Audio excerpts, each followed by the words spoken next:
مصطفى العبدوني، مدير العام للشركه ديال ماراغري. شركه ماراغري هي شركه فلاحيه تم التاسيس ديالها سنه 2013. الهدف الرئيسي مور هذه الشركه هو انتاج وتوزيع المنتوجات الفلاحيه، بالخصوص الناس اللي تيشتغلوا في الاطار ديال الانتاج الحيواني وانتاج الحليب. الوغ ما يميز الشركه ديالنا انها ماشي شركه مجرد للبيع ولا التجاره ديال المنتوجات الفلاحيه، ولكن حنا تنديروا اللي تيتسمى بلا كونسيبسيون، يعني تنصاوبوا لي زيتابل، يعني هذاك في الاماكن اللي تكون فيها الابقار والانتاج الحيواني، وتنديروا تاطير لونكادرومون. وحتى المنتوجات ديالنا حنا تنحاولوا ما امكن يكونوا عندهم واحد القيمه اضافيه بالنسبه للفلاح. تنديروا ما يسمى بلادابتاسيون دو لا فورمول، يعني هذيك الوصفه تتكون خاصه بكل فلاح وبكل منتج الابقار باش تعطي واحد المردوديه وتعطي واحد الفعاليه. ما يمكنش حنا نعطيو واحد الفورمول ولا واحد الوصفه لجميع المنتجي الحليب، لان كل واحد عنده خصوصيه وعنده واحد النوع معين من التغذيه وعنده واحد الظروف اللي تيشتغل فيها. يعني حنا تنديروا ما يسمى بيرسوناليزاسيون لا سوليسيون، يعني كل وصفه خاصه بواحد الفلاح واحد المنتج الحليب معين. كما اننا تنقوموا بالتاطير، وهذه القضيه هذه تتميزنا على باقي الشركات، لان التاطير الفلاحي ما تيوقفش عند فقط انني نبيع المنتوج ديالي، خصني نراقب هذيك المردود ديال المنتوج ديالي، وتنسمى حنا بالفيدباك، يعني تنرجع لا فيرم عند الفلاح وتنشوف المستويات ديال الانتاج الحليب وتنتبعوا التطور ديالها، والا كان بعض الحويجات اللي خصنا نقوموا بها تنقوموا بها. يعني تنعطيو للفلاح واحد الحل كامل وشامل، يعني واحد المنتوج كامل. يعني كاين المنتوج البرودوي اللي تنبيعوه، وكاين التاطير الفلاحي، وكاين هذاك لاكومبانيومون. هذا هو اللي تيميز الاطار ديال الشركه ديال ماراغري عن باقي الشركات.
فيما يخص الموارد البشريه اللي تتوفر عليها شركه ماراغري، فحاليا شركه ماراغري تتوفر على مهندسين في الفلاحه اللي عندهم خبره ديال 14 سنه، هما اللي تيقوموا بالوصفات وبلا فورمولاسيون، هما الناس اللي تيأطروا الميدان، بالاضافه الى 5 تقنيين تجاريين اللي تيقوموا بالتأطير، بالاضافه الى بيع المنتوجات ديالنا، وتيقوموا بلا فورماسيون ولا التأطير الفلاحي. كم بالاضافه عندنا واحد لاجون ديال لا كاليتي اللي مسؤول الجوده، والباقي كله اوتور ديال ادمينستراتيف والناس اللي تيديروا لا ليفريزون. دونك هادو هما الموارد البشريه اللي تنتوفروا عليها حاليا، وحنا في الاطار ديال التنميه ديال الشركه تقريبا كل سنه تنزيدوا نضاعفوا ليفيكتيف، يعني ان شاء الله العام الجاي غيكون اضعاف ديال هاد ليفيكتيف.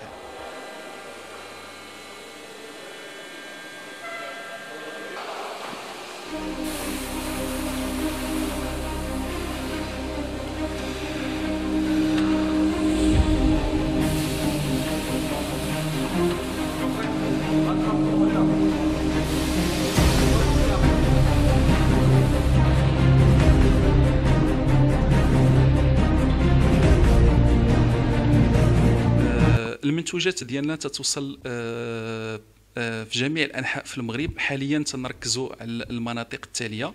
المركز الرئيسي للشركه متواجد في المحمديه، عندنا ديبو هنا في المحمديه، وعندنا ديبو في قنيطره في مدينه القنيطره، بالاضافه ان التوزيع ديالنا تيكون في مناطق الجنوب وتيكون في مناطق الغرب، لوكوس، ومناطق ديال الزمور الخميسات، والمنطقه ديال الدار البيضاء، ولايه الدار البيضاء الكبرى. ان شاء الله تنحاولوا في الاطار ديال التطوير القوه التجاريه ديالنا والتاطيريه، تنحاولوا نتوجهوا للمناطق الشرقيه والمنطقه ديال دكاله، وغنتوجهوا للمنطقه ديال تادله، بني ملال. هذه المناطق هذه للاسف مازال حاليا ما تنوزعوش فيها المنتوجات ديالنا، ولكن في القريب العاجل غادي نوصلوا لها، لان الهدف ديالنا احنا اسمى اننا نوصلوا الخبره ديالنا والتاطير ديالنا لجميع مناطق المغرب. الوغ بصفتنا مهندسين فلاحيين، فحنايا في بحث دائم في شركه ماراغري تنحضروا لجميع المعارض الاجنبيه وتنجيبوا جميع الخبرات الاجنبيه واحسن ما يمكن تقديم للفلاح المغربي والمنتج الحليب المغربي.